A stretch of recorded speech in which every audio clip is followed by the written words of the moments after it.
mengapresiasi adanya inovasi. Jadi sebelum saya bahas ke videonya, kita bahas sebentar tentang inovasinya ini. Jadi ada yang namanya discovery.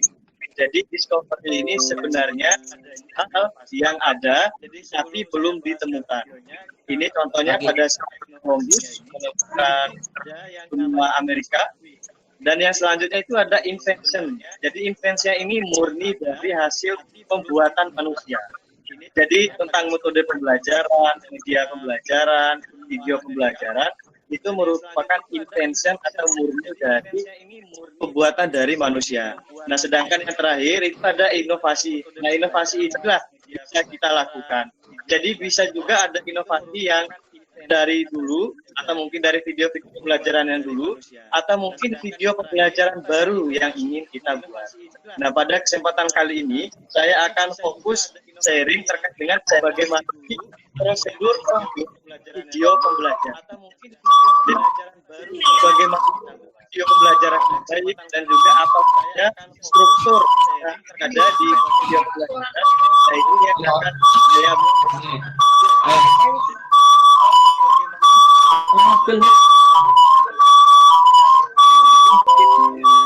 suara saya ya. Ya, oke, terima kasih sebelumnya. Mungkin bisa di next Mas Ginanjar. Ya, ini mungkin biodata saya sekilas bisa ditampilkan. Jadi saya berasal dari Bima, Nusa Tenggara Barat.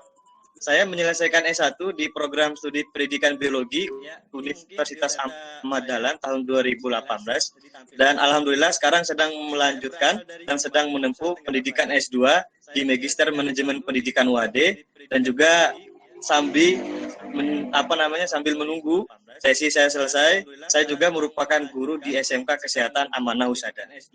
Mungkin bisa lanjut Mas Ginanjar. Dan juga Oke, kita masuk ke videonya ya. Jadi untuk pembelajaran jarak jauh sekarang ini, mau tidak mau diakui apa enggak, emang video ini cukup kita butuhkan lah, terutama untuk pendidik dan juga para guru. Jadi kenapa video ini kita butuh? Karena salah satu alasan yang pertama, ini merupakan audio visual. Jadi merupakan penggabungan gambar yang bergerak dan juga yang memiliki suara. Nah, yang selanjutnya, kenapa video ini penting? Karena dapat menambah suatu dimensi baru dalam pembelajaran. Karena pendidik dapat menciptakan proses pembelajaran yang berkualitas.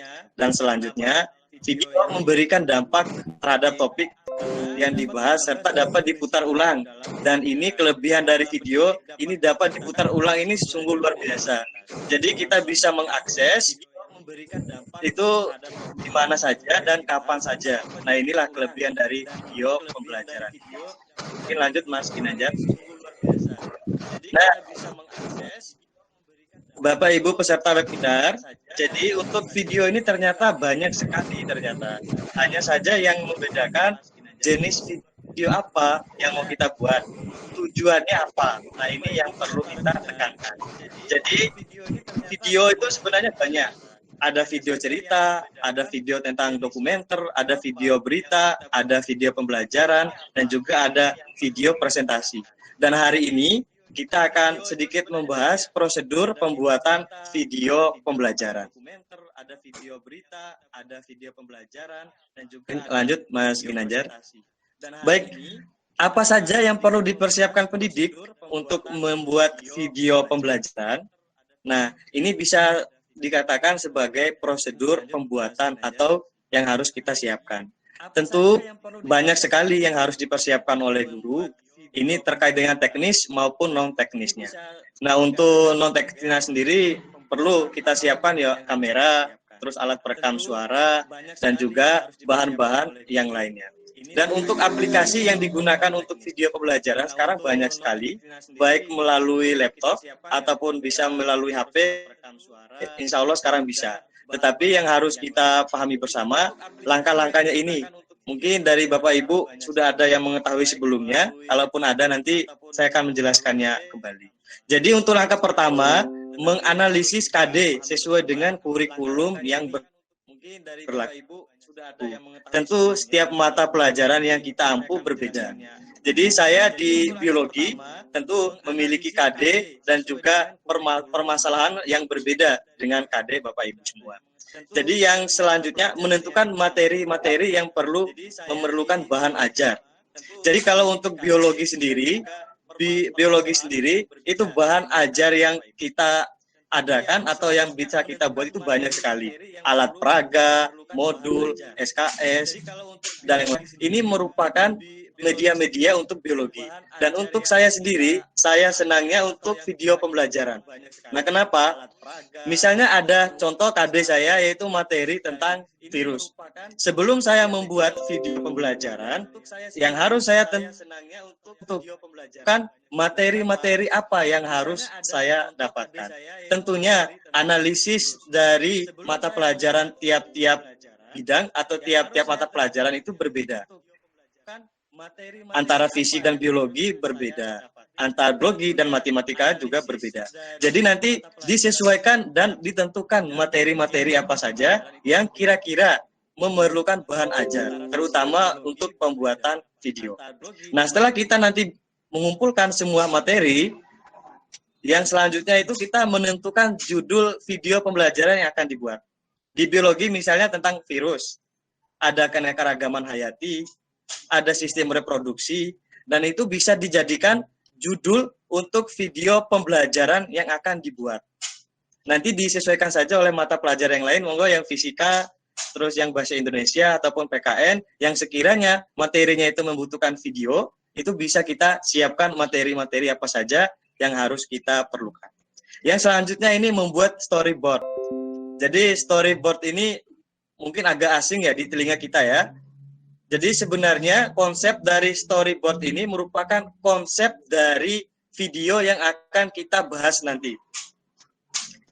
Nah, kenapa saya membuat miring dan juga tebal untuk membuat storyboard? Karena ini penentu untuk pembuatan video kita, yaitu di storyboardnya. Jadi akan saya bahas lebih lanjut setelah ini. Jadi membuat video sesuai dengan storyboard. Mungkin dilanjut Mas Ginanjar.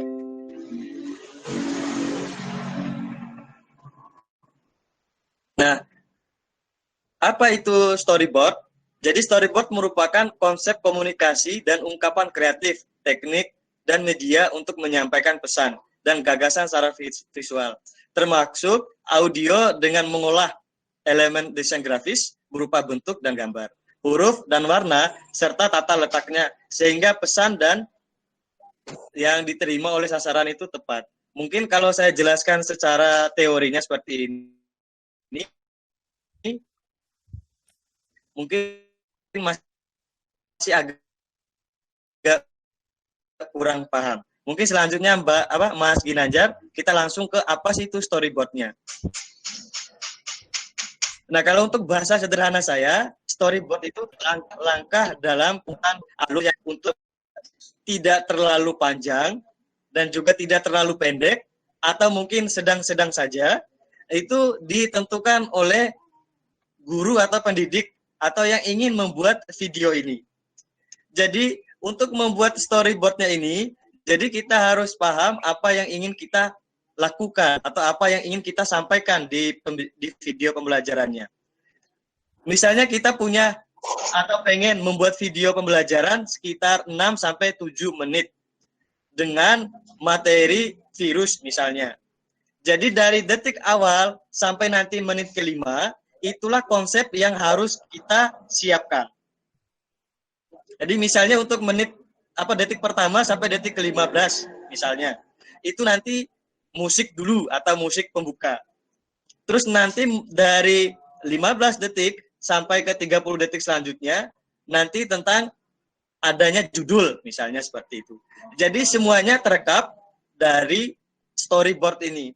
Nah, yang jadi pertanyaannya, apakah storyboard ini hanya bersifat gambar atau mungkin deskripsi? Bisa dua-duanya Bapak Ibu. Jadi misalnya untuk storyboard yang pertama, untuk kita deskripsikan, misalnya kita sudah menyiapkan bahan untuk membuat video. Atau anggaplah saja kita sudah berada di aplikasi untuk membuat video. Jadi terkadang storyboard ini kita lupakan karena kita sutradara untuk membuat video, jadi yang harus ada di dalam video otomatis harus bisa kita kuasai. Kalau di pembelajaran saya di biologi di SMK Kesehatan Alam Mahan Husada, kami sudah menyiapkan video pembelajaran, yaitu hasil dari yang buat dari mahasiswa-mahasiswa dulu, bimbingan kami dan juga Mas Fami. Jadi saya tampilkan. Jadi betapa enaknya untuk video ini kalau kita sudah membuatnya dan kita upload di YouTube mungkin, atau kita menyimpannya di laptop, itu bakalan bisa kita buka untuk jangka waktu yang lumayan lama. Nah, ini storyboardnya. Misalnya kita storyboard di deskripsi, misal dari menit 0 sampai 13 detik. Motion grafik masuk ke dalam dunia mimpi, misal. Ini musik. Atau mungkin di mata pelajaran yang lain, itu berbeda juga. Ya tergantung nanti Bapak Ibu untuk storyboardnya mau dibikin seperti apa. Tapi untuk yang pertama kali yang harus kita bahas, berapa menit video pembelajaran yang akan kita buat. Jadi kalau nanti video pembelajarannya terlalu lama, mungkin siswanya juga bosan. Mungkin nanti kita bisa gunakan waktu yang tidak terlalu lama, tidak juga terlalu pendek. Nah, ini nanti Bapak Ibu sebagai sutradara dari video pembelajaran ini bisa menentukan sampai nanti kedalaman materi mana yang bisa kita masukkan ke dalam video. Tentu di dalam KD itu beberapa banyak indikator atau juga tujuan pembelajaran. Nah, nanti kalaupun nanti kita masukkan KD-nya itu terlalu banyak materinya, itu bisa nanti kita pilih saja dari beberapa indikator atau tujuan dari pembelajaran, itu bisa kita buatkan videonya. Misalnya di biologi Anda tujuan pembelajarannya 5 atau indikatornya 5. Tetapi kalau saya memakai 5 indikator ini, ternyata videonya bakalan panjang. Jadi nanti kita bisa pilih 2 atau 3 indikator saja yang mewakili dari KD tersebut.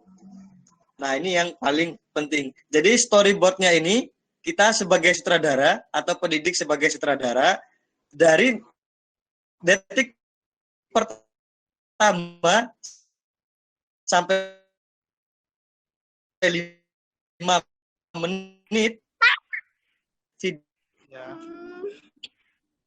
video yang akan kita buat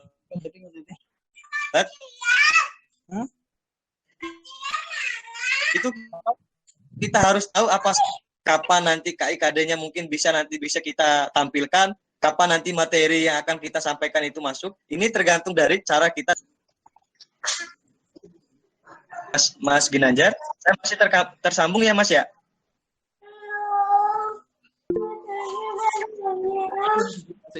Masih Pak. Masih ya. Terima kasih. Bisa dilanjut Mas Ginanjar? Masih. Oke, ini yang harus ada di dalam struktur video pembelajaran. Terkadang kita itu pengen buat video, tetapi yang menjadi permasalahannya apa saja sih yang harus kita tampilkan dalam video.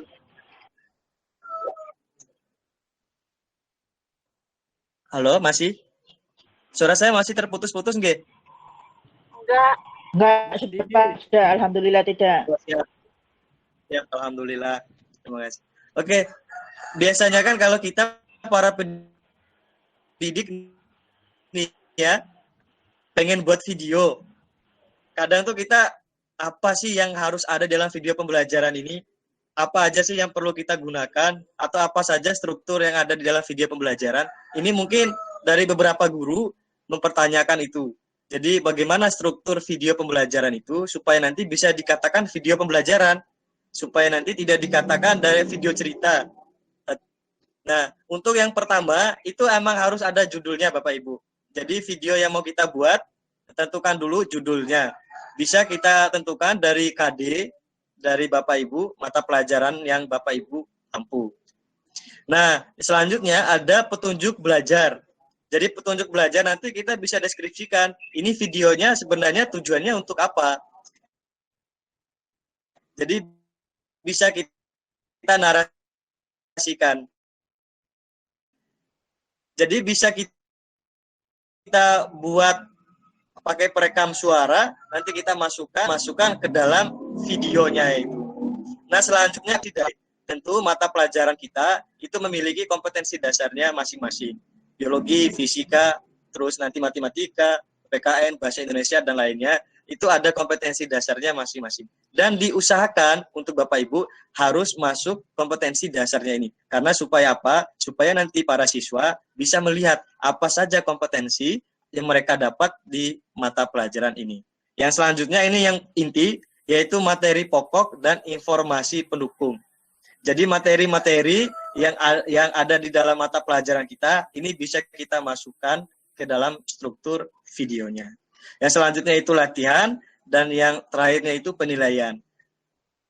Untuk latihan dan penilaian ini, Bapak Ibu, ini bisa kita masukkan, bisa juga tidak kita masukkan juga, karena latihan dan juga penilaian ini fokus kepada guru yang menilai. Jadi tidak harus kita masuk, ini tidak wajib lah, kalau saran saya ini tidak wajib, tetapi kalau mau dimasukkan latihan dan penilaiannya bisa saja. Jadi kayak soal-soal dari mata pelajaran Bapak Ibu yang pengen dimasukkan ke dalam video pembelajaran, monggo, dan penilaiannya juga bisa saja. Tapi ini tidak wajib ya Bapak Ibu ya, karena biar nanti untuk pencapaian materi atau kompetensi dasar untuk murid nanti ditentukan oleh Bapak dan Ibu guru. Lanjut Mas Ganjar.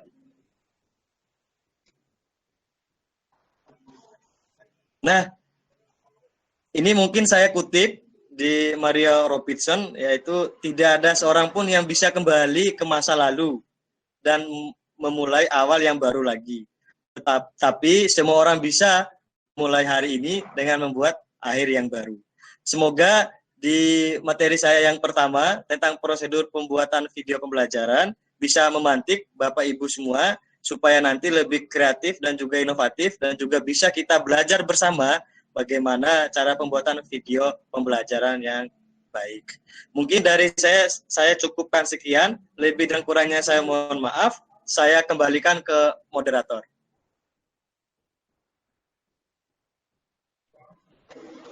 Ya, baik, terima kasih kepada Mas Didit.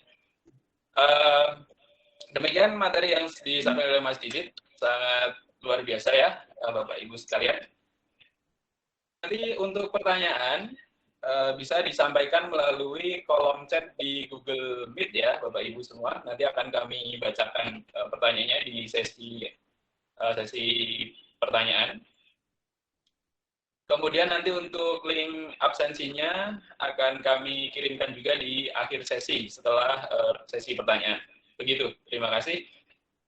Selanjutnya kita akan mendengarkan pemaparan dari pemateri yang kedua, yaitu oleh Mas Indra.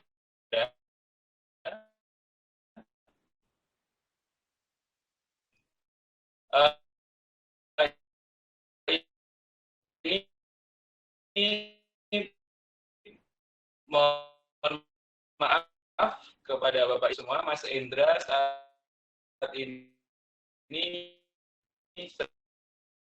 sedang berada di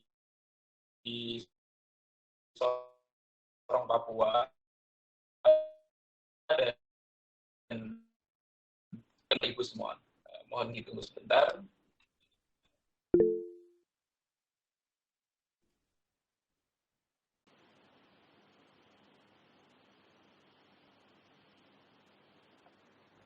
Assalamualaikum warahmatullahi wabarakatuh. Selamat pagi semuanya, para peserta webinar Wilangan EduSpace. Perkenalkan, saya Endra Putra Raharja. Sini saya sebagai pemateri akan menyampaikan topik tentang desain komunikasi visual dalam video pembelajaran. Nah, di topik kali ini teman-teman semua, para peserta webinar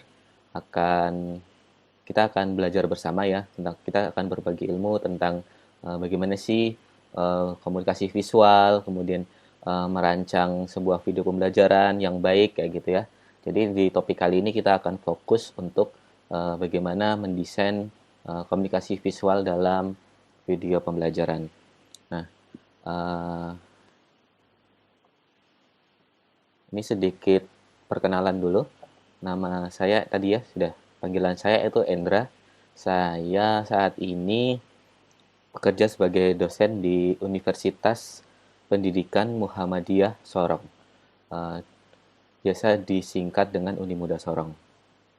Nah, ini ada kontak nanti yang bisa teman-teman hubungi jika nanti kita mungkin akan ada project bareng atau mungkin mau berkolaborasi bersama ya. Ini ada kontak yang bisa dihubungi. Di Facebook juga saya ada, di Twitter juga saya ada. Riwayat pendidikan saya S1 S2-nya di Pendidikan Fisika Universitas Ahmad Dahlan. Saya masuk tahun 2013, kemudian saya menyelesaikan S2 kemarin akhir tahun di tahun 2019. Untuk pengalaman selama ini yang saya dapatkan, saya dulu kalau kuliah tuh sama-sama Mas Ginanjar ya. Mas Ginanjar sebagai host itu laboran saya. Saya lama di laboratorium, yaitu Laboratorium Teknologi Pembelajaran Sains atau LTPS. Saya juga dulu pernah di Laboratorium Fisika Dasar. Kemudian mulai 2020 ini awal saya kembali lagi. Saya asalnya memang dari Sorong, tapi orang tua Jogja ya. Saya kembali lagi ke Sorong untuk mengabdi ya kayak gitu, mengabdi di Universitas Pendidikan Muhammadiyah Sorong atau Uni Muda Sorong. Saya juga sebagai sekretaris lembaga kerjasama. Di bawahnya tuh ada KUI, ada bidang humas, kemudian ada protokoler, kemudian media dan lain-lain. Jadi saya juga sehari-hari berkutat dengan dunia media seperti itu. Nah, ini mungkin teman-teman nanti bisa menghubungi kalau butuh kontak lebih lanjut. Nah, kemudian kita masuk ya, mulai ke materi, yaitu tentang multimedia pembelajaran. Mungkin teman-teman semua sudah paham lah, ini sudah sangat sering sekali orang-orang memberitahu ya gitu. Biasanya dalam multimedia pembelajaran itu ada 3 gitu. Pertama ada media visual, ada media audio, kemudian ada media audio visual. Nah, media visual apa sih? Media visual tuh misal kalau zaman sekarang itu mungkin infografik ya. Infografik. Kalau misal teman-teman membuat pembelajaran yang menarik dengan hanya menggunakan visual, artinya hanya gambar saja atau ilustrasi saja, itu infografik saat ini sangat menarik. Jadi para kalangan muda itu sangat senang kalau pembelajarannya dirangkum secara sederhana dengan infografik gitu. Kemudian ada juga media audio. Media audio ini bisa radio atau enggak zaman sekarang ya pakai Spotify, pakai Joox dan lain, podcast seperti itu ya, tapi podcast hanya audionya saja. Kalau podcast di YouTube kan berserta dengan gambarnya, dengan visualnya. Nah, kalau ini media audio saja, jadi hanya suaranya saja. Mungkin pembelajaran di radio atau enggak pembelajaran di tadi kayak platform Joox, platform Spotify dan lain-lain. Nah, kemudian ada juga media audiovisual. Nah, ini yang mungkin akan kita bahas ya. Itu media audiovisual itu bisa berupa video kayak gitu. Kalau audiovisual ada dua komponen ya, yaitu visual dan audionya. Jadi ada gambarnya, juga ada suaranya gitu. Jadi 2 komponen ini wajib ada dalam sebuah audiovisual. Nah, video sebagai media pembelajaran. Kenapa sih media pembelajaran itu harus berupa video? Nah, ini ada beberapa kelebihan-kelebihannya yang mungkin tidak didapatkan kalau pakai media lain kayak gitu. Nah, pertama yaitu menyampaikan informasi atau materi secara realistis. Nah, kalau dengan video pembelajaran, seorang guru, seorang komunikator, seorang dosen itu bisa lebih menyampaikan informasinya jauh lebih kena, jauh lebih informatif kayak gitu kepada para peserta didik. Jadi peserta didik akan lebih memahaminya lebih mudah seperti itu karena penyampaian informasi semuanya secara realistis. Akhirnya ada tampilan video, ada tampilan audionya, jadi semua tersampaikan, informasi semua tersampaikan, peserta didik semua dengan mudah menyerapnya seperti itu.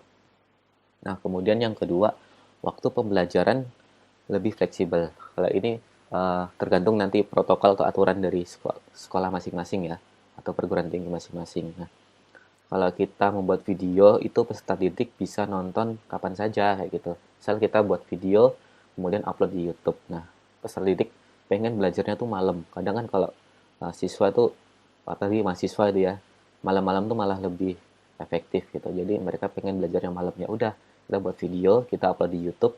Kemudian nanti para peserta didik atau mahasiswa uh, menontonnya pada malam hari.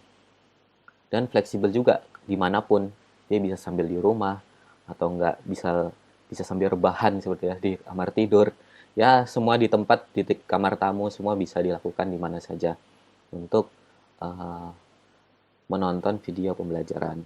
Selain tadi bisa dimanapun, bisa kapanpun. Ini satu kelebihan lagi ya, nonton video pembelajaran tuh bisa diputar-putar, bisa diulang-ulang.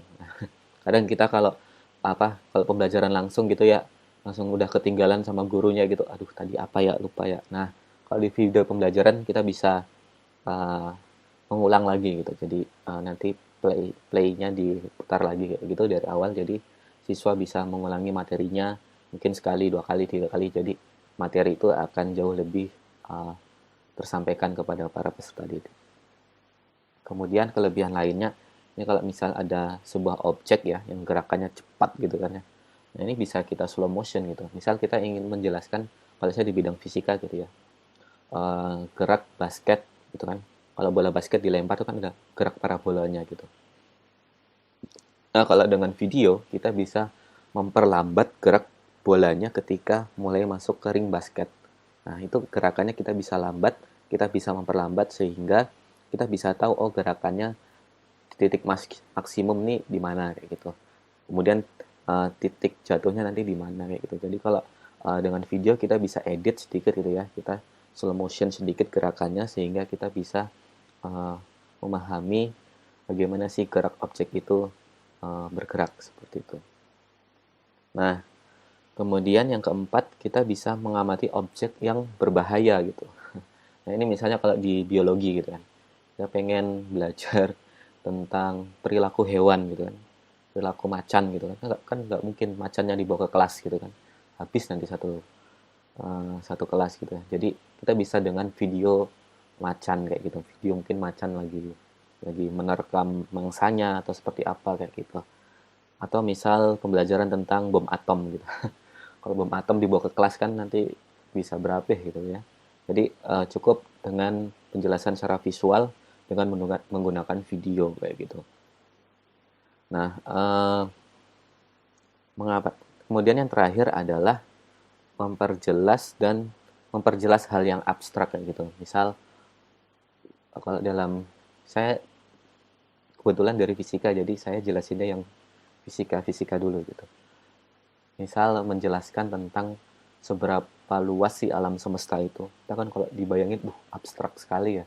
Nah, kalau dengan video kita bisa menggunakan teknik zoom out itu ya. Jadi misal mulai dari kecil dulu, dari manusia, terus nanti zoom out ke gedung, zoom out lagi dia di Pulau Papua, zoom out lagi dia di Indonesia, zoom out lagi di Asia, terus nanti dia di galaksi Bima Sakti, galaksi lain-lain. Jadi semakin lama semakin menjauh gitu, jadi kita bisa mengilustrasikan seberapa luas sih alam semesta itu, seberapa kecil sih kita di alam semesta itu, pasti hanya butiran-butiran yang nggak kelihatan gitu ya, seperti itu.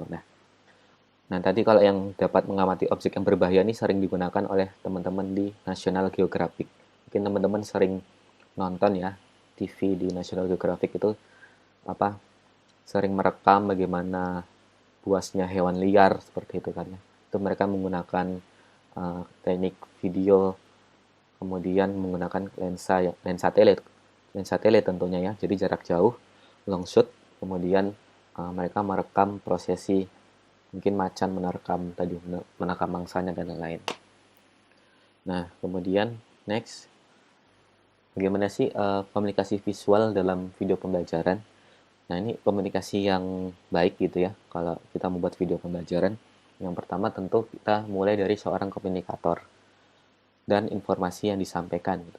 Nah, dua ini sangat berhubungan erat kalau bagi saya ya, seorang komunikator dan informasi yang disampaikan tuh sangat-sangat hubungannya sangat erat. Jadi kalau kita sebagai seorang komunikator, usahakan informasi yang kita sampaikan kita benar-benar paham gitu. Saya sering diminta merekam gitu kan, ngerekam teman yang pengen buat video pembelajaran, tapi kadang teman itu secara materi masih minta di-cut gitu, cut gitu. Jadi proses produksinya lama sekali gitu, bisa seharian gitu. Nah, sebisa mungkin seorang komunikator, seorang pengajar itu sudah benar-benar paham dulu uh, informasi apa yang mau disampaikan, sudah benar-benar paham dulu materi apa yang ingin disampaikan. Nah, ini sangat penting di awal. Jadi, kalau teman-teman nanti memilih model gitu ya, boleh memilih model seorang guru, misal di ruang guru gitu ya, itu pengajarnya, tentornya itu usahakan memang benar-benar paham materinya gitu. Itu hal yang sangat utama ketimbang nanti peralatan, editing, lain itu urusan belakang lah. Yang penting orangnya dulu gitu. Orangnya benar-benar paham tentang materinya gitu. Setelah itu kemudian kita menggunakan saluran media yang ingin disampaikan. Misal salurannya YouTube atau enggak Facebook dan lain gitu ya. Media-media lain kita bisa gunakan untuk menyampaikan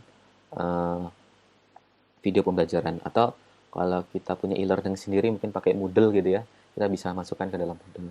Kemudian setelah itu informasi yang dari komunikator kemudian disalurkan oleh media akan diterima oleh seorang komunikan, atau dalam hal ini adalah peserta didik ya, atau mahasiswa itu akan menerimanya. Kemudian setelah itu, karena ini namanya pembelajaran ya, sebaiknya ada umpan balik antara seorang komunikan dan seorang komunikator, atau dari peserta didik ke pengajarnya gitu. Misalkan ada umpan balik, mungkin kalau kita menggunakan fasilitas e-learning Moodle, nanti ada di kolom komentar dan lain, atau enggak di Edmodo juga ada ya di kolom komentar. Misalkan ada umpan balik lah, agar terjadi dua arah ya gitu, dari komunikator ke komunikan ke komunikator, nanti balik lagi gitu. Jadi dari bisa 2-3 arah, jangan satu arah saja dari komunikator ke komunikan, nanti pembelajarannya akan apa ya, akan garing kayak gitu ya. Jadi usahakan satu arah kayak gitu.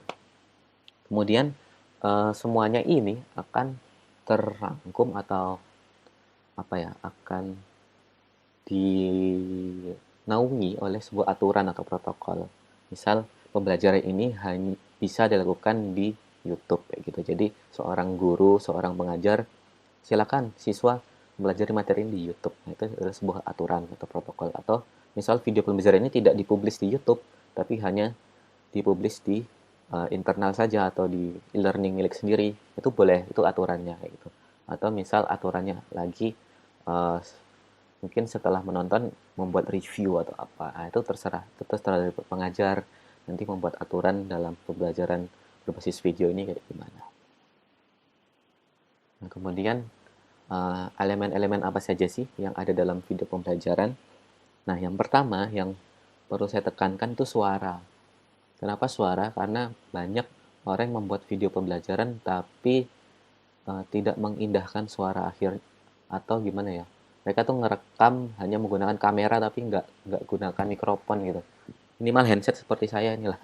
Ini sudah minimal sekali gitu. Jadi usahakan suaranya itu terdengar jelas dan baik. Kadang orang buat video pembelajaran kameranya mahal sekali ya, Sony Alpha begitu. Ditaruh pakai tripod tapi nggak pakai mikrofon, orangnya komunikan atau pengajarnya jauh. Nah, itu nanti suara akan tidak terdengar terlalu jelas atau mendengung. Itu akan berpengaruh sekali untuk seorang komunikan gitu, seorang peserta didik gitu. Itu apa ya, kalau suaranya nggak jelas itu udah males gitulah kadang gitu. Nah, jadi suara itu sangat penting. Jadi buat teman-teman nanti yang ingin memproduksi sebuah video pembelajaran, ingat suara itu sangat penting gitu ya. Usahakan pakai mikrofon wireless atau enggak pakai Rode atau enggak pakai handset lah, minimal seperti saya ini pakai handset gitu. Jadi memang audio ini sangat penting dalam membuat video pembelajaran. Kemudian tata letak itu juga sangat diperhatikan ya, tata letak ya. Misal ini ada videonya seorang komunikator, kemudian di sebelahnya ada teks yang membantunya kayak gitu. Jadi usahakan posisinya komunikatornya agak di pinggir gitu, nggak di tengah gitu. Sebelah kirinya baru teksnya. Jadi position teks, position orangnya juga nanti perlu diperhatikan. Usahakan center di tengah kamera kayak gitu. Kemudian ilustrasi. Nah, ini misalkan tadi ya gerak parabola, itu kalau cuman basket yang lewat terus masuk ke ring tuh kayaknya garing juga ya. Jadi perlu ilustrasi untuk membantunya. Misal tadi ada gerak parabolanya yang kita buat garis putus-putus kayak gitu. Tinggi maksimum nanti ada di mana kayak gitu ya. Itu membantu siswa, sangat membantu siswa untuk memahami sebuah fenomena atau sebuah materi. Dan tipografi gitu ya. Tipografi juga nanti bisa disesuaikan. Misal ini penjelasan agak lebih apa ya, lebih santai gitu mah. Fontnya juga agak santai. Jadi jenis-jenis font tuh ada juga gitu ya. Ada yang tegas, ada yang anak-anak, ada yang lebih santai gitu. Jadi nanti perhatikan juga fontnya, tipografi gitu. Dan tipografi ini usahakan warnanya ini ya terlihat jelas ya. Ini warna gitu ya. Ya kalau di warna itu juga usahakan nanti tulisan, kemudian objeknya tidak saling menutupi gitu. Dan kita juga bisa menggunakan animasi tambahan, misal kayak gini. Animasi memanasi air di dalam panci seperti itu ya. Jadi saya buat animasinya juga dengan menggunakan After Effects. Nah, kemudian next.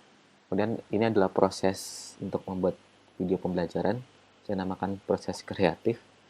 Nah, itu yang pertama itu penulisan dan pengembangan skenario. Jadi sebelum membuat video pembelajaran, usahakan seorang guru, tenaga pengajar tuh sudah tahu apa sih yang mau dilakukan, apa yang mau diucapkan gitu. Nah, sebisa mungkin itu juga ditulis dan dikembangkan skenario-nya gitu. Jadi kalau kita produksi video pembelajaran, ya syukur-syukur sendiri gitu ya. Tapi kalau bersama tim, kalau kita memproduksi itu, kita maunya kayak gini, tapi kadang tidak tersampaikan ke tim yang lain. Nah, untuk menyampaikan itu bisa menggunakan naskah gitu.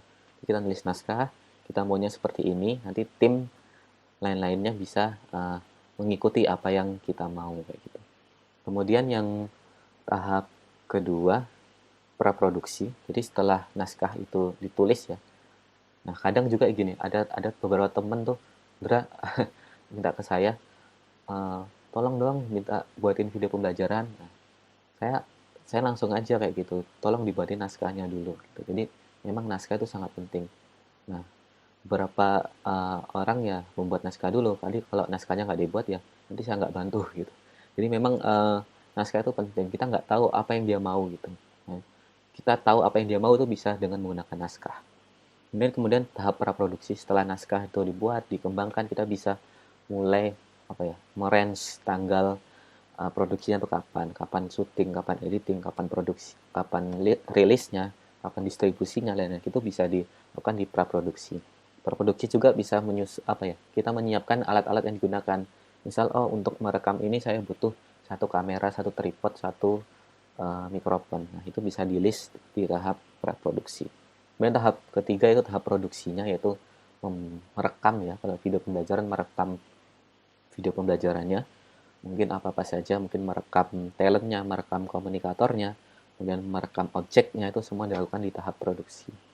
Kemudian yang ketiga ada pasca produksi. Tentu setelah kita produksi, tidak sesempurna itu ya. Kadang kita perlu tambahan, misal di bagian editing, tambahan mungkin perpotongan cut sedikit ya. Artinya ada beberapa bagian terlalu lama.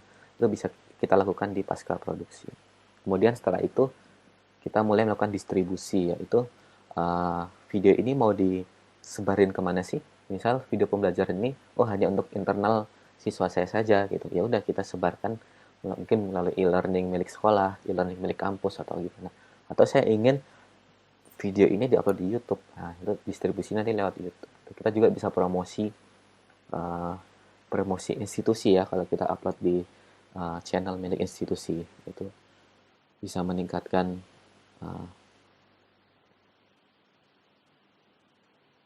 nah, kemudian mungkin itu sedikit materi dari kami. Nah, selanjutnya kami langsung memperlihatkan contoh-contoh video pembelajaran yang sudah kami buat gitu. Dulu sama teman-teman saya kami buat gitu ya. Yang pertama ini. Nah, ini dulu bersama saya Don.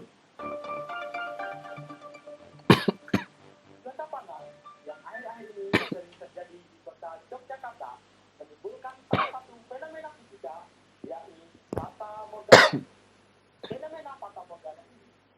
ini konsepnya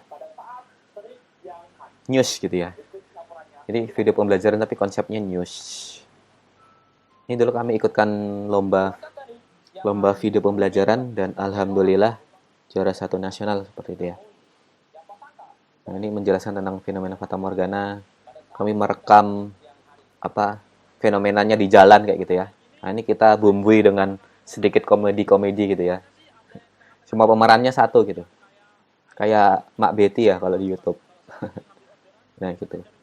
Orangnya sama semua. Jadi komunikatornya sama. Kami panas-panasan tuh di jalan raya merekam fenomena ini beneran gitu.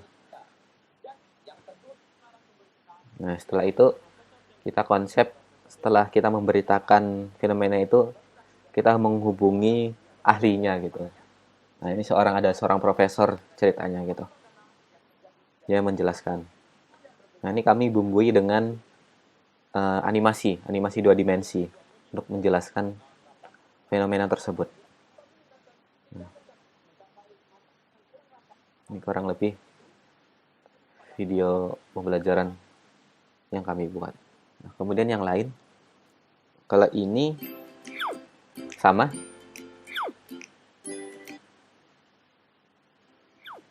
Kami membuat video pembelajaran yang menjelaskan tentang gerak parabola ya.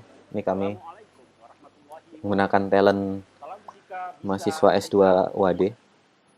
Hai, nama saya Arman Raja. Ini posisi di tengah. Position layout perlu diperhatikan. Nah, suara sangat penting ya. Jadi seorang komunikator suaranya harus benar-benar terdengar jelas. Nah, ini kami ilustrasikan juga bagaimana gerak parabolanya.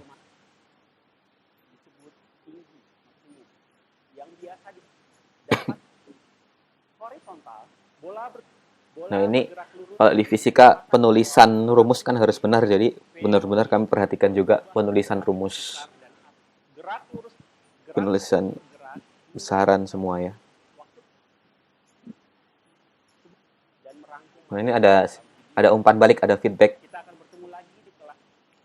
Jadi siswa disuruh menjelaskan di akhir video ya. Komunikator menyampaikan agar siswa atau peserta didik menjawab pertanyaan-pertanyaan yang sudah tadi dijelaskan dalam materi kayak gitu. Jadi ada umpan balik setelah video ini. Nah, kalau ini full ilustrasi. Halo Sobat Fisika, bertemu lagi Ilustrasi dan dimensi animasi. Ini kami menggunakan program No I Know gitu. Kami namakan programnya No I Di Know. episode kali ini kita akan membahas tentang balon udara. Sahabat fisika udah pernah naik balon udara? Biasanya. Balon bisa dengan udara. Sama juga dia menggunakan ilustrasi animasi. Nah, ini aslinya green screen. Kalau teman-teman lihat prosesnya, kami menggunakan green screen.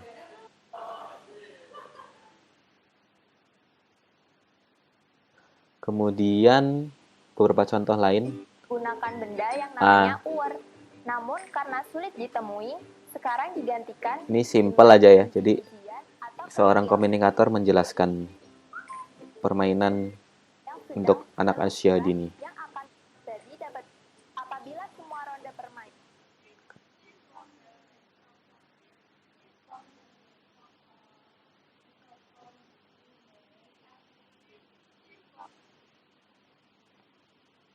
Kemudian yang terakhir, ini simple ya. Assalamualaikum warahmatullahi wabarakatuh. Nggak perlu editing banyak-banyak kalau yang ini.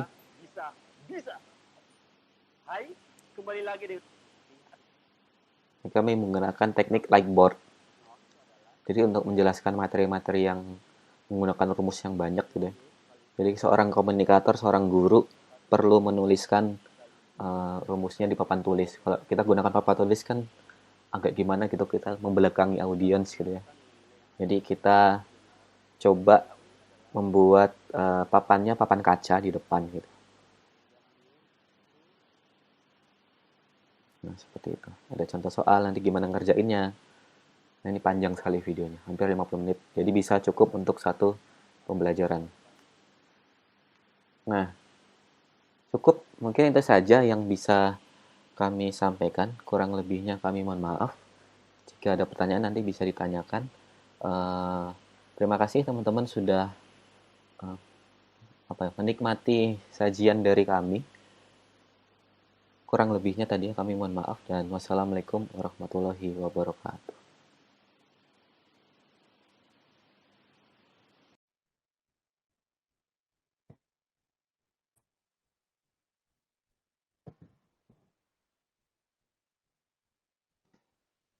Oke, sudah tertampil ya di layar kita semuanya. Untuk suara saya terdengar jelas, Mas Ginanjar? Jelas. Alhamdulillah, jelas. Ya, terdengar jelas, Mas. Oke, baik. Terima kasih atas kesempatannya, Mas Ginanjar. Selamat pagi, Bapak Ibu semuanya. Salam hormat kami untuk Bapak Ibu semuanya yang ada di daerah. Alhamdulillah, pada kesempatan hari ini kami dari Wilangan EduSpace bisa berbagi, bisa menyapa Bapak Ibu semuanya dari Sabang sampai Merauke karena kondisi yang sangat memberikan kita kesempatan di ruang online ini. Bayangkan kalau kita saat ini mungkin tidak dalam kondisi pandemi, mungkin acara ini juga tidak akan terselenggara karena mungkin kita sibuk dengan kegiatan masing-masing, belajar di kelas, menyiapkan berbagai hal kegiatan untuk kegiatan di kelas. Tetapi kita di pandemi ini, di sisi lain ada sisi positifnya, kita semuanya dapat belajar ya, semuanya dapat belajar untuk bisa beradaptasi dengan kondisi lingkungan saat ini. Jadi memang perkembangan teknologi saat ini bisa kita manfaatkan sedemikian rupa. Memang dalam kondisi nyata persebaran sarana prasarana khususnya dalam TIK ini ya, TIK memang dari Sabang sampai Merauke, kami yakin bahwa semuanya belum merata, tetapi apapun yang ada saat ini yang sudah kita miliki bisa dimanfaatkan secara optimal. Baik Bapak Ibu semuanya, perkenalkan, nama saya Galuh Ali Fahmi Rizky, tadi sudah disampaikan oleh Mas Ginanjar selaku moderator pada kesempatan hari ini. Saya bersama teman-teman akan berbagi, kebetulan kami ini adalah satu tim dulunya di Universitas Ahmad Dahlan, kami berbagi saat ini mengembangkan portal edukasi, portal training online, portal pelatihan dan kegiatan pendidikan lainnya. Tidak hanya kegiatan webinar, tapi nanti akan ada berbagai kegiatan lainnya, bisa training online dan tips terkait dengan kegiatan pembelajaran saat ini. Jadi alhamdulillah kami mempunyai visi yang insya Allah akan memberikan sharing yang bermanfaat nantinya, dan nantinya semoga apa yang kami sampaikan ini dapat bermanfaat untuk kita semuanya, untuk lebih punya semangat selalu berinovasi, punya semangat ide daya juang untuk mengembangkan kegiatan pembelajaran yang itu basisnya ada di lingkungan sekitar kita. Nah, kenapa kami mengangkat video pada sesi webinar kali ini? Karena memang kondisi pandemi ini kita dihadapkan bahwa kita tidak bisa bertatap muka secara langsung gitu ya. Kita belajar dari rumah, kemudian dengan menggunakan metode pembelajaran jarak jauh. Nah, ini kita bisa menggunakan salah satunya dengan metode atau media pembelajaran itu menggunakan video. Nah, tadi juga sudah disampaikan oleh Mas Didit, itu sangat konseptual bagaimana kita bisa membuat video pembelajaran yang itu relevan dengan materi pelajaran kita saat ini. Di data yang masuk di kami, Bapak Ibu semua ini mayoritas ada di sekolah menengah pertama, sekolah menengah atas. Tadi disebutkan bahwa kita perlu menganalisa terlebih dahulu. Nah, nantinya bagaimana kita bisa mengelola dan mengoptimasi video pembelajaran ini menjadi masif open online course. Jadi nantinya video ini, Bapak Ibu, ini bisa diakses oleh banyak orang. Ya, mohon maaf bagi Ibu yang baru mengaktifkan mic, harap dinonaktifkan terlebih dahulu. Jadi nantinya kita dengan video ini akan memberikan yang namanya kontribusi ya, kontribusi bahan ajar. Jadi video-video yang Bapak Ibu kembangkan, Bapak Ibu buat itu nantinya bisa dikeluas demikian rupa untuk bisa diakses tidak hanya di sekolah kita, tetapi nanti bisa diakses oleh semua orang yang tentunya nanti terhubung di jaringan internet. Nah, tentunya saat ini kita harapannya nanti ya, dengan kondisi pandemi ini, pemerintah kita juga akan melihat bahwa kondisi pandemi ini kita harus belajar menggunakan salah satunya metode pembelajaran jarak jauh, yaitu bisa menggunakan jaringan internet. Nah, tidak hanya sekedar kita menyampaikan teks, gambar, dan lain sebagainya. Biasanya mungkin Bapak Ibu semuanya saat ini banyak yang menggunakan WhatsApp, ada juga yang menggunakan Telegram, memberikan instruksi secara langsung apa yang harus dilakukan oleh setiap peserta didik dari kita. Jadi nantinya dengan video ini kita bisa membuka cakrawala ya, apa yang akan kita pelajari terlebih dahulu. Membuat video ini juga tidak susah. Jadi memang banyak ide yang nanti bisa kita kembangkan. Tentu sesuai dengan mata pelajaran yang Bapak Ibu ampu nantinya. Sesuai dengan KIKD-nya, sesuai dengan indikator. Jadi tadi storyboard itu sangat perlu, sangat penting sekali bagaimana nanti pesan yang akan disampaikan di video itu sesuai. Jadi kita tidak asal untuk membuat video nantinya. Jadi misalkan kita hanya membuat video 5 menit, kita harus mempunyai atau membuat yang namanya storyboard. Karena storyboard ini adalah rancangan ya, rancangan apa yang akan kita sampaikan. Misalkan tadi disampaikan di sekolah dasar itu materi apa, tematik atau yang lain. Jadi tadi juga disampaikan membuat segmen konten video. Jadi kalau ada 5 indikator ya disesuaikan, dipecah menjadi 5 video yang sesuai dengan indikatornya. Jadi perlunya ada segmentasi konten video nanti. Oke, dilanjut Mas Ginanjar di slide ketiga. Bu.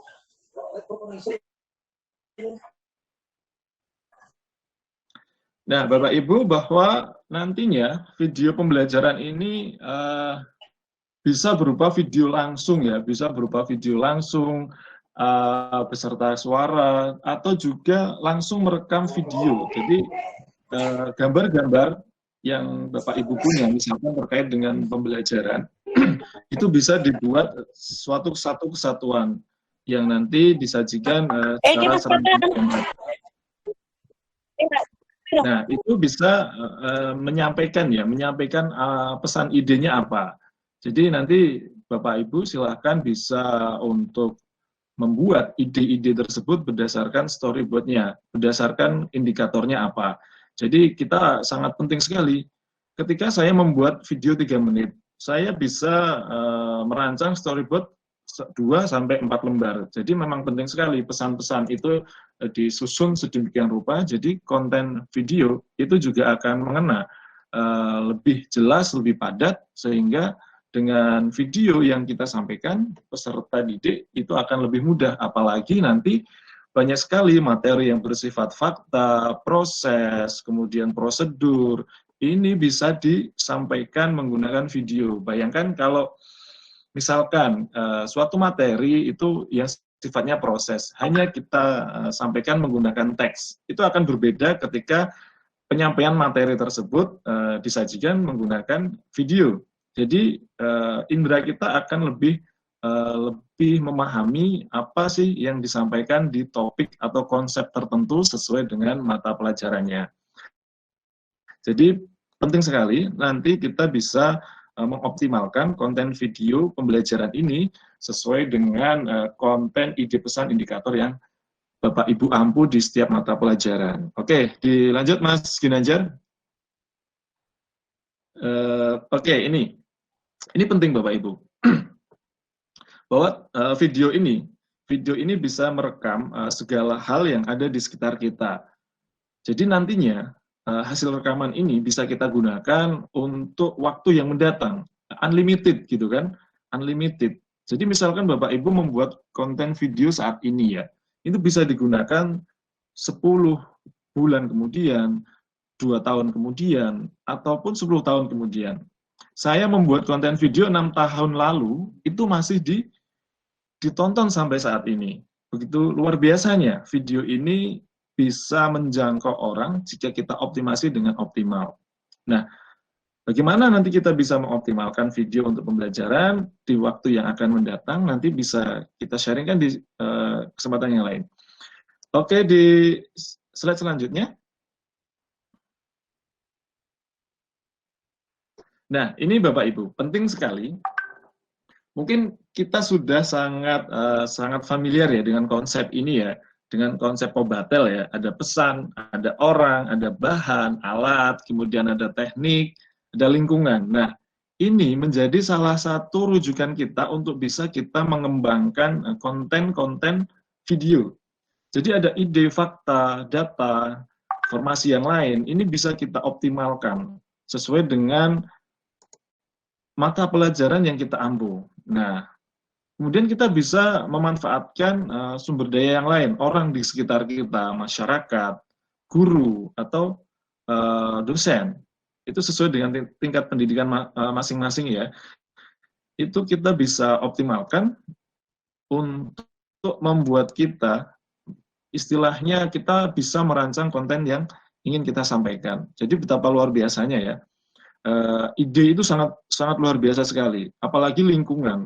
Mata pelajaran saat ini tematik, kontekstual, itu bisa sangat relevan dengan pesan-pesan ide ini yang ada di lingkungan. Nah, kemudian ide yang lain itu bisa diambil dari buku teks. Nah, itu materi-materi yang ada di buku itu bisa dikonsep menjadi suatu pembelajaran di media video. Nah, misalkan ada praktikum alat dan bahan. Nah, itu bisa merekam peralatan, kemudian bahan, prosedurnya seperti apa. Nah, itu bisa divideokan. Jadi, itu akan memberikan efek nyata bagi para peserta didik nantinya. Nah, kemudian kegiatan-kegiatan lain itu bisa divideokan. Ada kegiatan praktikum, demonstrasi, diskusi. Nah, bayangkan kalau Bapak Ibu pada sebelum pandemi ini sudah melakukan istilahnya kita memanfaatkan kegiatan-kegiatan yang ada di sekolah, misalkan praktikum, itu direkam dan itu sudah dibuat video pembelajarannya. Mungkin saat ini kita tidak akan atau istilahnya tidak terlalu mengalami kesulitan untuk mengembangkan bahan ajar media pembelajaran. Nah, itu sangat penting. Nah, kondisi pandemi ini bisa menjadi salah satu pijakan kita untuk terus berkarya dan berinovasi bagaimana nantinya kita bisa mudah untuk mengakses bahan-bahan ajar ini, misalkan di bahan ajar video. Nah, selain itu, lingkungan yang ada di sekitar Bapak Ibu, misalkan di desa, di kota, nah ini bisa sangat relevan ya. Lingkungan ini sangat luar biasa ketika ini menjadi suatu ruang pembelajaran. Siswa itu juga bisa belajar dari lingkungan sekitar. Mereka juga bisa membuat hasil tugas itu merekam kegiatan-kegiatan yang ada di lingkungan. Nah, ini sangat luar biasa sekali. Video ini sangat memberikan banyak keuntungan. Tidak hanya kita belajar teknik TIK, tetapi kita bisa menuangkan ide di konten video. Jadi mungkin saya dan Mas Ginanjar kontennya sama, tetapi dalam pembuatan video itu mungkin akan berbeda hasilnya. Nah, ini karena adanya ide setiap orang akan berbeda. Jadi ini adalah kreativitas kita nantinya untuk bisa mengelola konten-konten yang ada di video. Nah, oke, dilanjut Mas Ginanjar.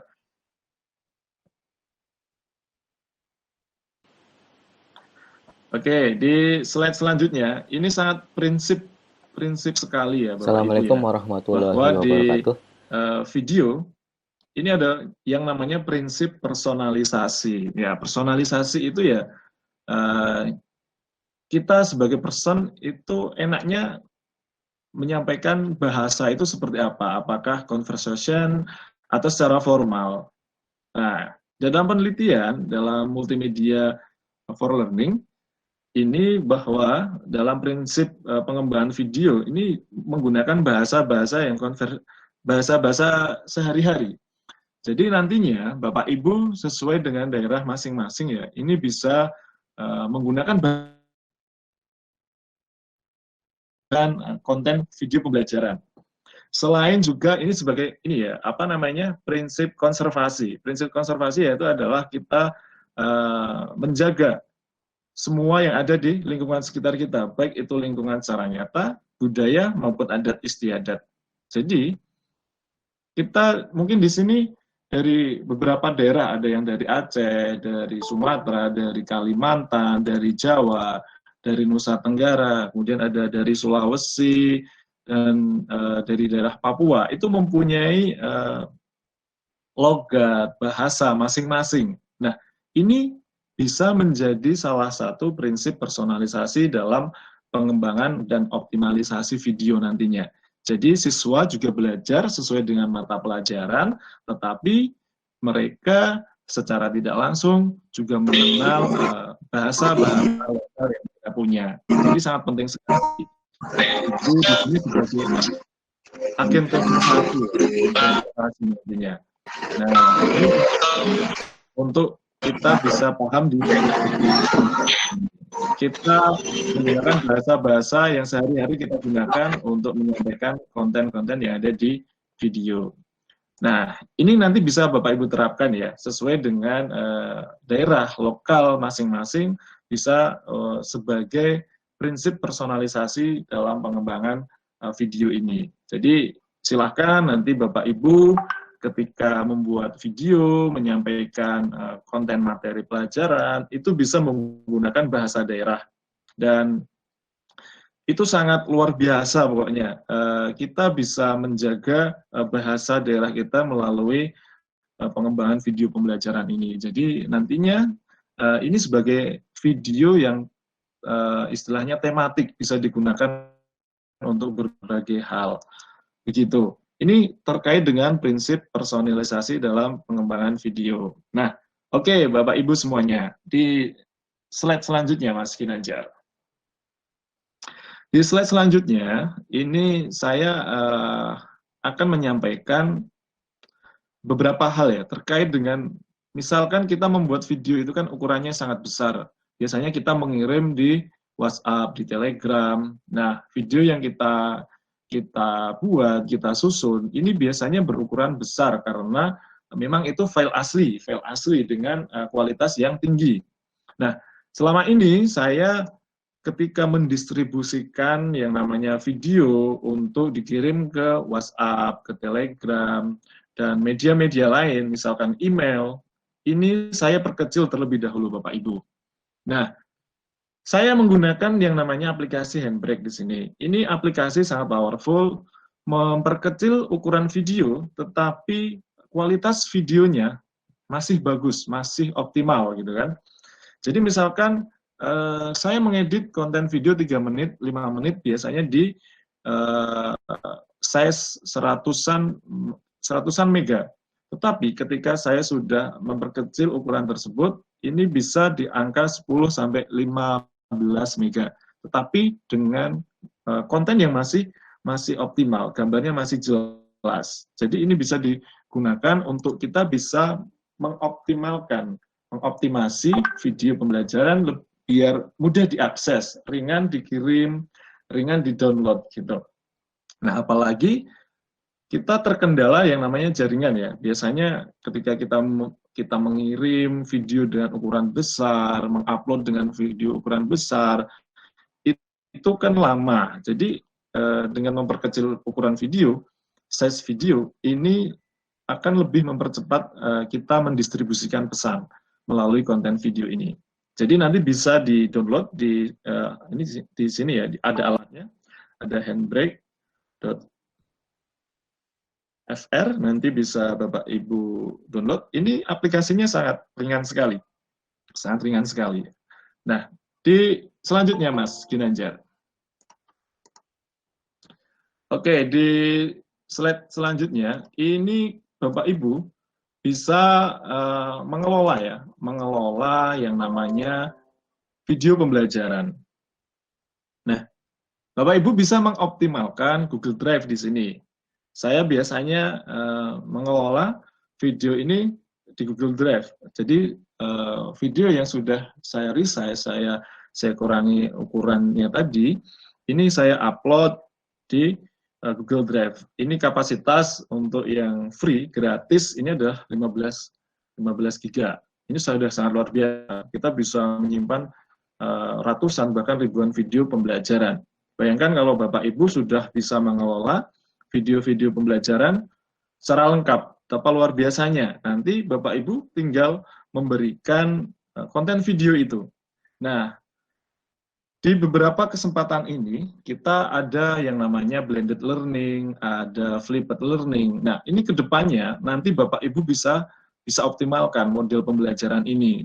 Jadi, mengkombinasikan ya, kombinasikan ketika nanti pandemi sudah berakhir, kita bisa mengoptimalkan video pembelajaran ini. Nah, ini bisa kita optimalkan dengan flipped learning ataupun blended learning. Campuran gitu ya, campuran. Kalau flipped learning itu nanti peserta didik, siswa, itu mempelajari konten-konten pembelajaran terlebih dahulu. Jadi nanti ketika di kelas, itu tinggal kita melakukan diskusi, kita melakukan presentasi, problem solving, dari konten-konten video yang sudah disiapkan di sebelumnya, pra-kelas gitu kan. Jadi misalkan nanti ada praktikum. Sebelum praktikum, siswa sudah menonton bagaimana sih prosedur praktikum tertentu misalkan. Bisa ini untuk SMK, SMA, SMP, bahkan di tingkat sekolah dasar gitu kan. Jadi mereka akan mendapatkan konsep awal bagaimana nantinya akan belajar di kelas atau di lab atau di lingkungan itu seperti apa. Itu sudah ada video yang sudah ditonton sebelumnya. Nah, konsep model blended learning dan flipped learning nanti ini akan menjadi salah satu model yang masif digunakan ya. Saya dari 2014 ini sudah tertarik dengan pembelajaran yang sifatnya online learning. Di tahun 2017 saya meneliti yang namanya model blended learning, bagaimana peserta didik itu kita ajak belajar dengan konsep tatap muka dan online.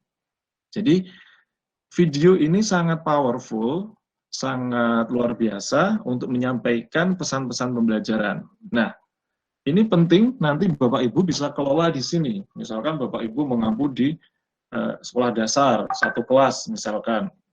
Nanti semua video sudah dikelola di Google Drive ini. Jadi nanti bisa didistribusikan di tahun sekarang, tahun ke depan. Nah, nanti bisa juga ditambah konten-kontennya yang relevan atau sesuai dengan perkembangan kondisi saat ini. Jadi ini sangat membantu kita nantinya mengelola video-video pembelajaran yang kita buat.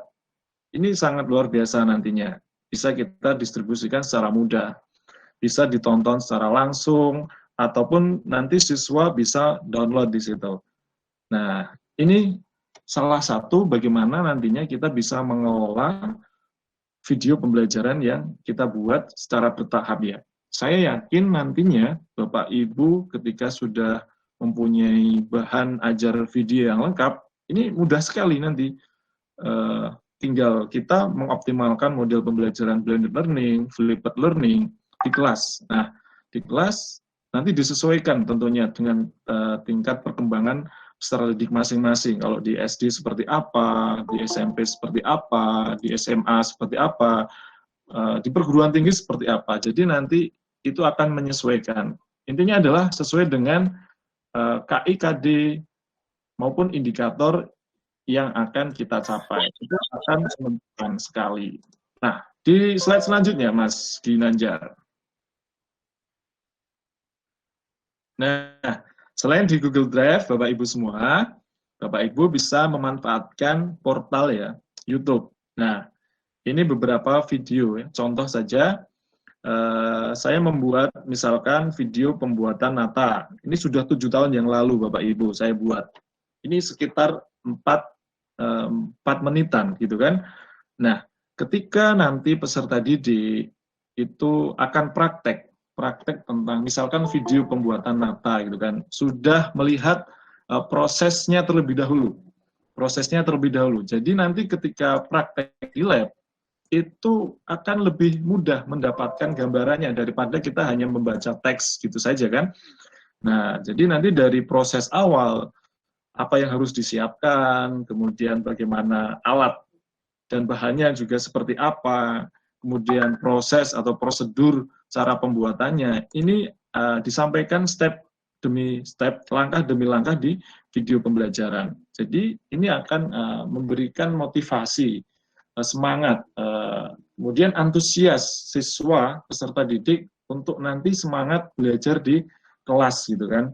Nah, ini ada beberapa contoh, ada sistem saraf, itu juga ini hanya 1,43 menit gitu ya. Ini menjelaskan bagaimana menjelaskan prosedur impuls lewat melalui sel saraf. Nah, ini dijelaskan. Kalau kita hanya membaca teks atau gambar di buku, itu mungkin akan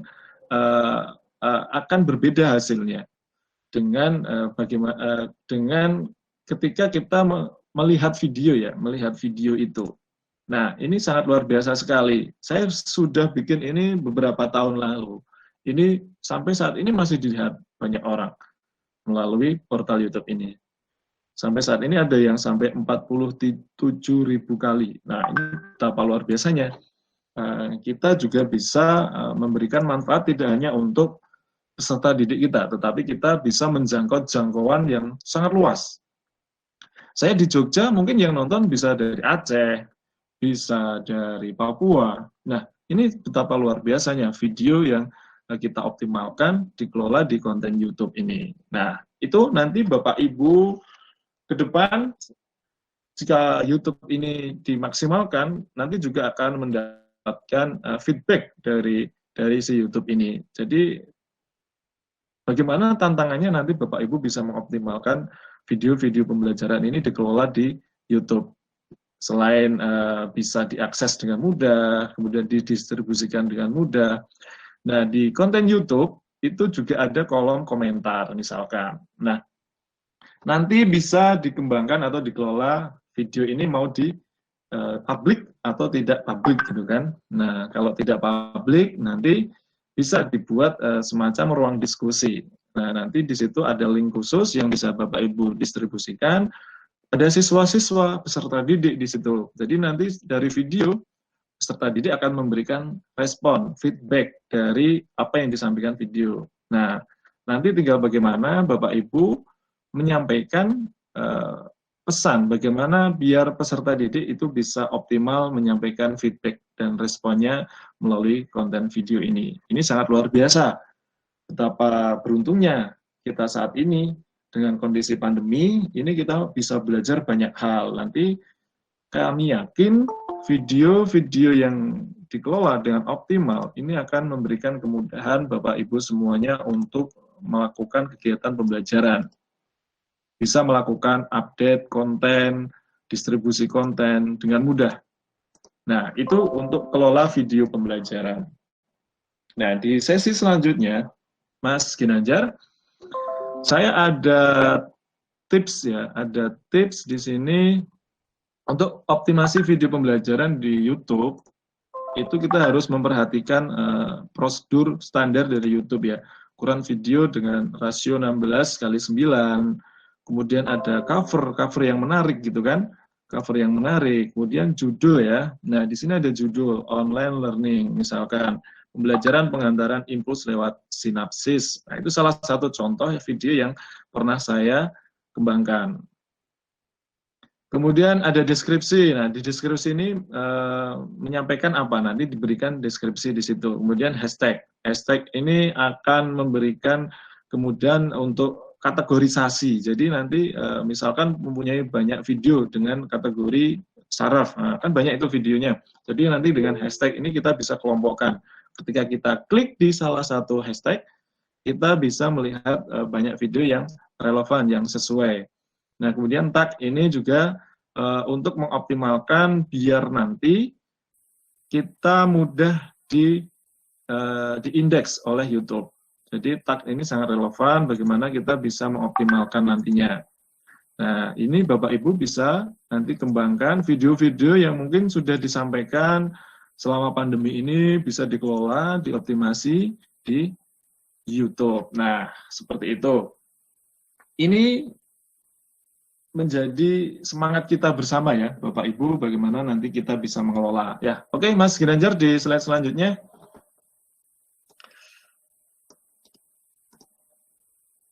Nah, di slide selanjutnya, ini Bapak Ibu juga nantinya bisa membuat yang namanya playlist ya. Playlist itu semacam kita buat folder-folder gitu kan.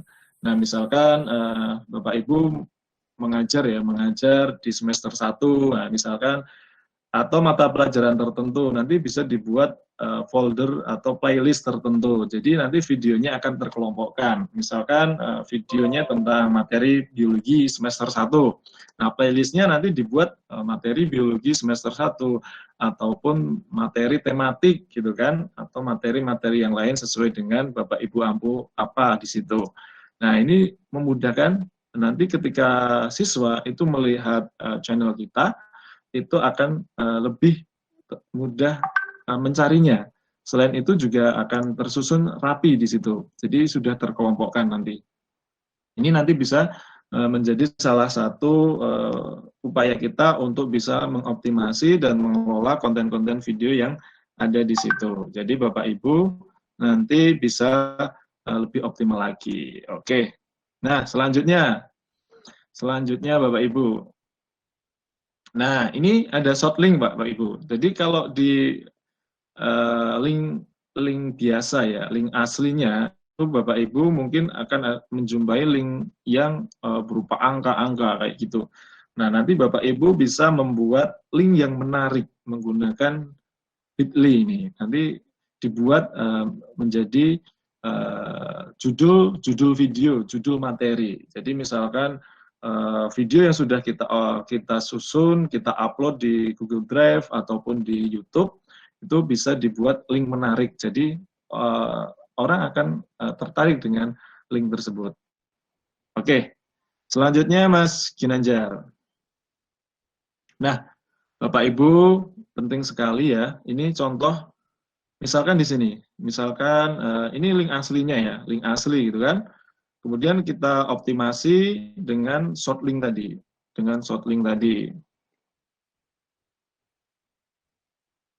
Nah, itu menjadi lebih menarik. Oke, Bapak Ibu, ini sangat penting sekali kita bisa mewujudkan sinergitas proses belajar ya.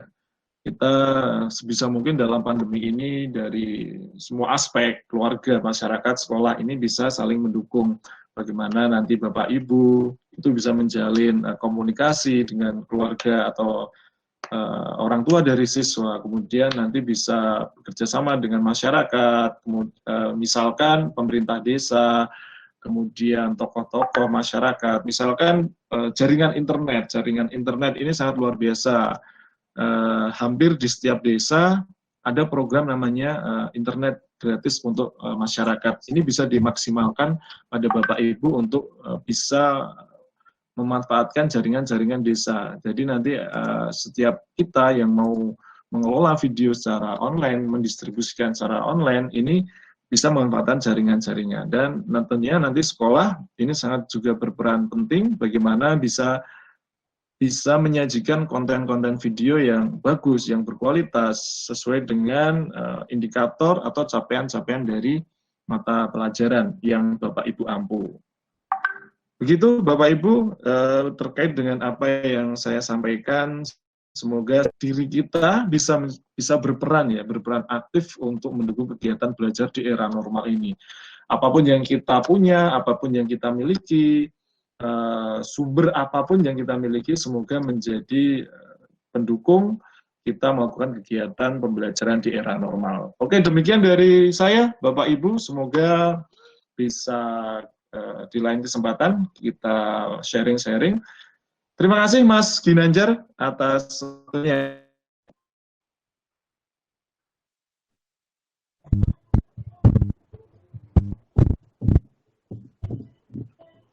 Ibu, kita lanjutkan ke sesi pertanyaan tanya jawab saja. Nanti untuk materi dari Mas Endra akan kami bagikan ke para peserta dan juga materi dari narasumber lainnya. Baik, di sini kami sudah mendapatkan beberapa pertanyaan. Di sini ada satu pertanyaan dari G. Bayuardi. Beliau menanyakan bahwa berapakah durasi ideal video yang ideal? Nah, selama ini perkuliahan beliau itu berkisar 45 sampai 100 menit. Nah, dari berapakah durasi ideal video yang bagus untuk perkuliahan? Silakan kami persilakan untuk memberikan jawabannya. Dari Mas Didi.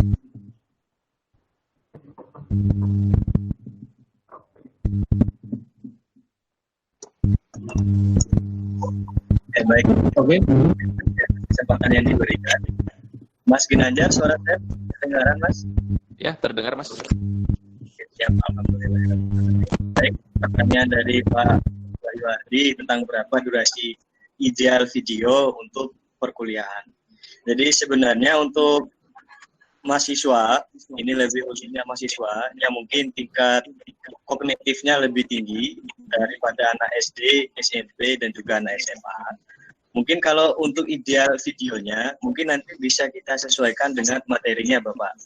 Jadi kadang kalau mahasiswa, kita full memberikan video, terkadang mahasiswa juga nanti kurang, mungkin tidak tersampaikan dengan bagus, kalau dari saya. Mungkin nanti bisa disesuaikan, mungkin nanti yang harusnya mata kuliah itu 45 sampai 50 menit, atau mungkin 45 sampai 100 menit, dituangkan saja poin-poin penting yang ada di dalam video. Kalau dari saya, yang paling bagus, yang paling efektif, dan paling efisien untuk mahasiswa, itu bisa kita pakai blended learning, Bapak. Jadi, nanti video yang kita durasi, misalnya video yang Bapak tampilkan, itu hanya video pemantik 10 sampai 15 menit. Terus nanti kita sambungkan saja dengan video-video yang lain atau dengan penjelasan Bapak. Kalau kita full memberikan video kepada mahasiswa, nanti bisa malas Bapak. Jadi nanti tidak tersampaikan dengan bagus. Yang video pembelajarannya yang harusnya bisa kita untuk memudahkan dosen malah lebih. Halo, suara saya masih terdengar? Masih, Pak. Oke. Siap. Mungkin nanti untuk materinya nanti disesuaikan saja, Bapak. Mungkin seperti itu, Mas Ginanjar, dari saya. Untuk idealnya nanti mungkin karena emang materinya juga nanti saya tidak paham materi yang di perkuliahan nanti seperti apa. Tapi untuk lebih bagusnya nanti bagaimana caranya nanti video atau materi yang kita sampaikan bisa ada dalam video, Bapak. Mungkin nanti disesuaikan dengan durasinya ya. Mungkin seperti itu, Pak. Saya kembali ke Pak Mas Ginanjar. Terima kasih, Mas Didit, atas penjelasannya. Dari ada yang ingin ditambahkan?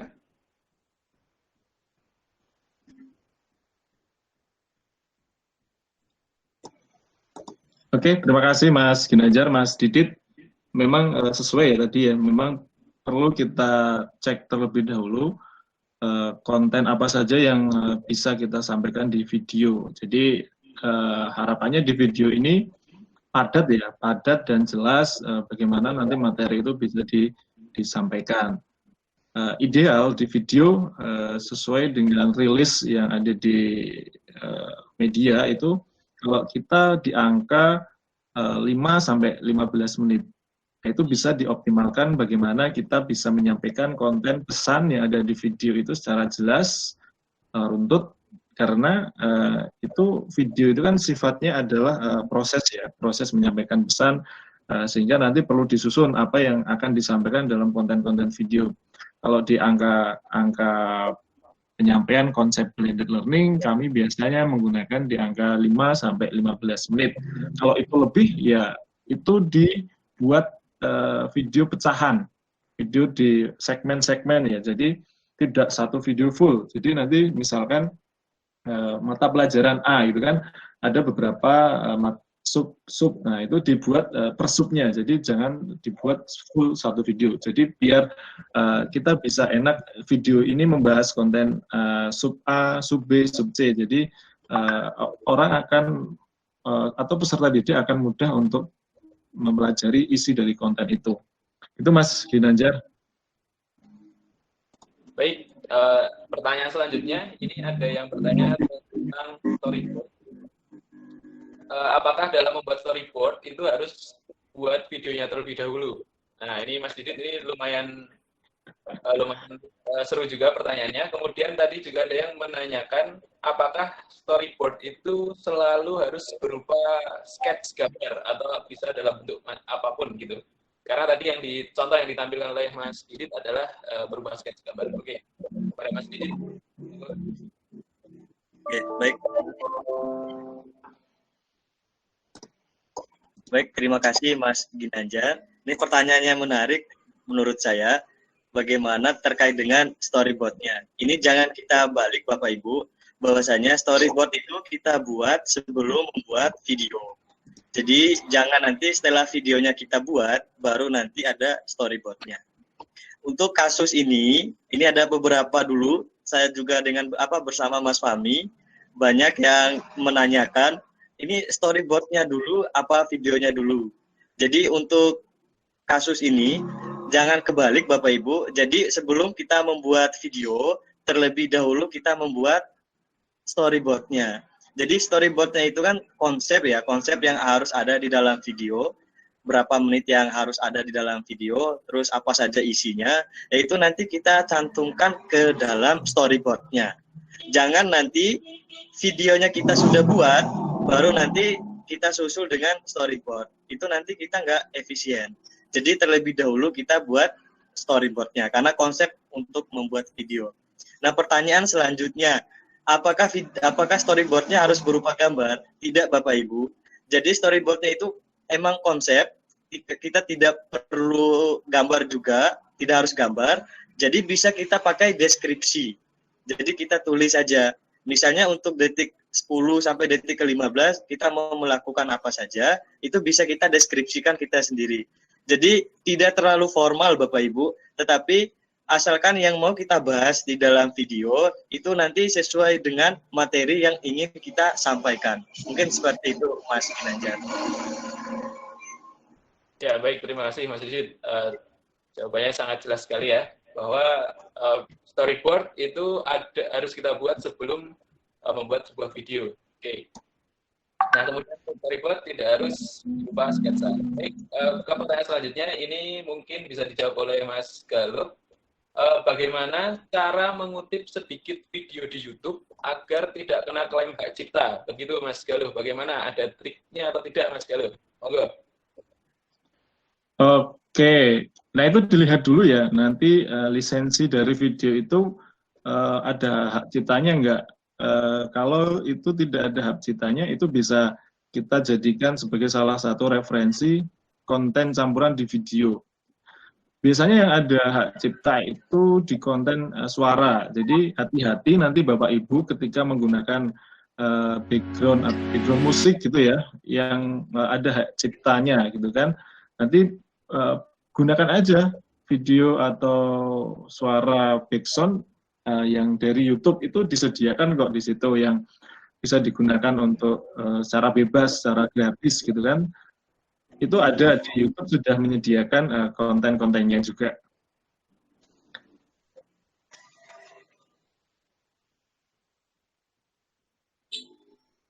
Gitu cukup Mas Galuh? Itu untuk ini sih kita menghindari hak cipta, menghindari apa namanya tadi, klaim hak cipta ya. Itu menggunakan konten yang disediakan oleh YouTube itu aman.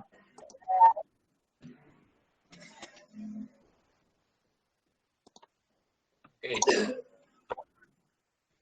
Nah, berarti cara adalah kita lihat dulu lisensi dari masing-masing video yang ada di YouTube ya, begitu ya, kurang lebih ya Pak Galuh ya, Mas Galuh ya.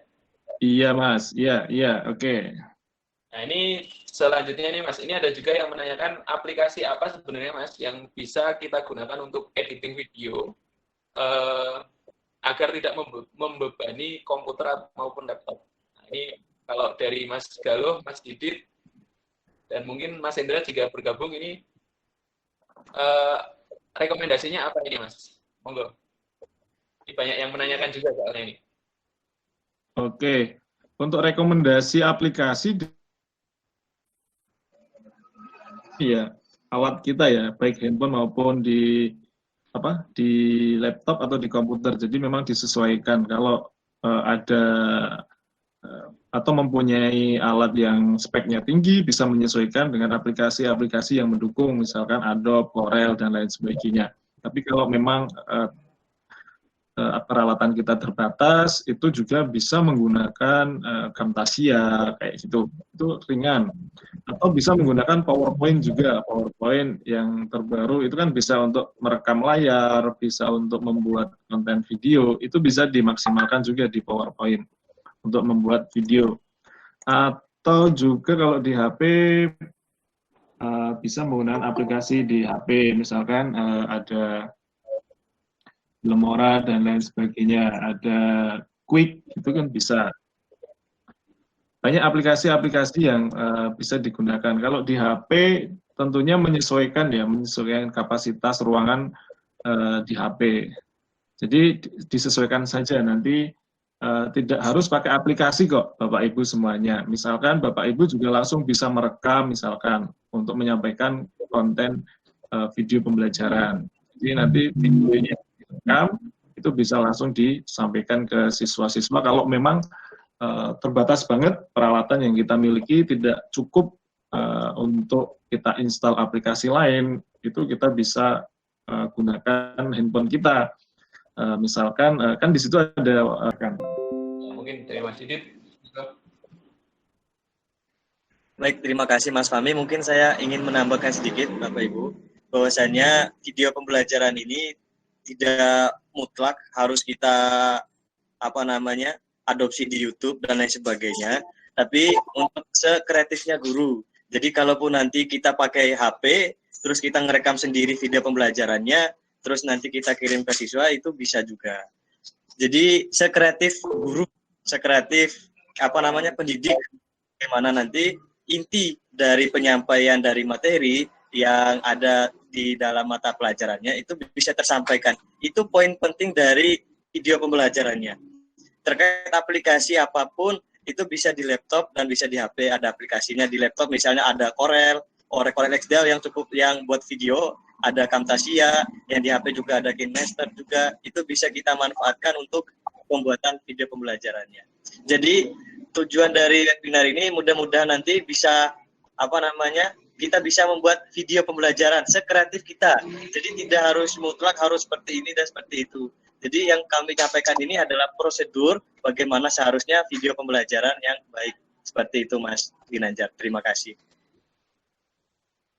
Ya, baik. Terima kasih kepada Mas Didit dan Mas Galuh.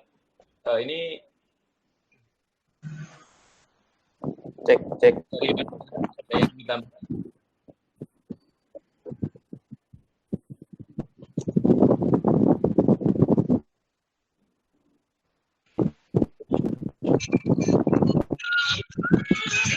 Coba.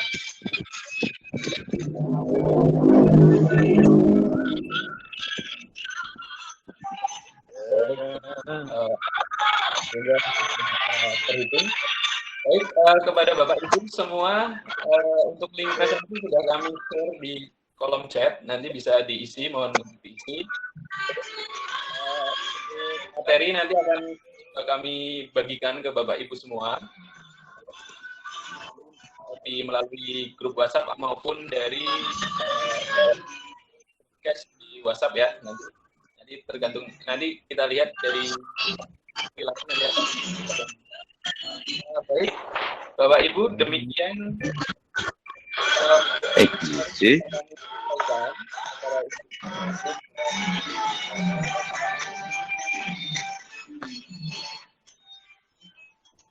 dan sebelum kita tutup, Saya sebagai moderator sekaligus penyelenggara dari Wilangan. Kesalahan dari kami. Dan kami mengucapkan terima kasih kepada para peserta, kepada para narasumber yang sudah meluangkan waktunya untuk mengikuti acara ini. Sebelum kita tutup, mari kita berfoto bersama dulu. Mohon untuk menghidupkan kamera Bapak Ibu semuanya yang akan kami shot di sini.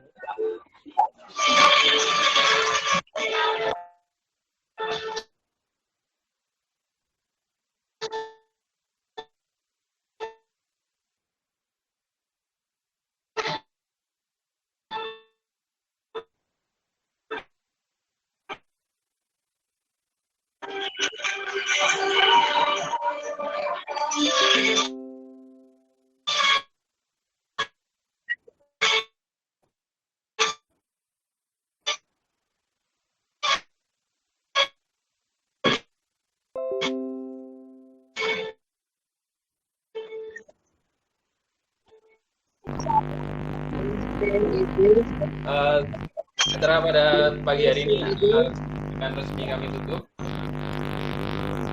Nanti jika Bapak Ibu memiliki pertanyaan dan sebagainya bisa disampaikan melalui kontak admin kami. Kenapa gak suka mana-mana? Chat Meet ya. Oke, ya. Terima kasih semuanya. Terima kasih Bapak Ibu atas atensinya yang sangat luar biasa. Salam buat rekan-rekan keluarga. Semoga besok kami bisa silaturahmi langsung ya dengan teman-teman. Semoga dari kesempatan kita bisa begitu ke semuanya nanti ya. Untuk kode. Oke, makasih Pak. Sudah ada di chat ya, Pak Ibu ya. Kode presensi sudah bisa diakses di room chat ya Bapak Ibu semua ya. Sudah kami sampaikan kodenya juga di situ. Oke. Silakan nanti diakses, dimasukkan kodenya Bapak Ibu ya. Terima kasih. Materi nanti akan kami sampaikan. Kami akan kompilasi dulu, nanti bisa diakses di ruangan. Dan juga nanti kami ingatkan untuk akses materinya, gitu.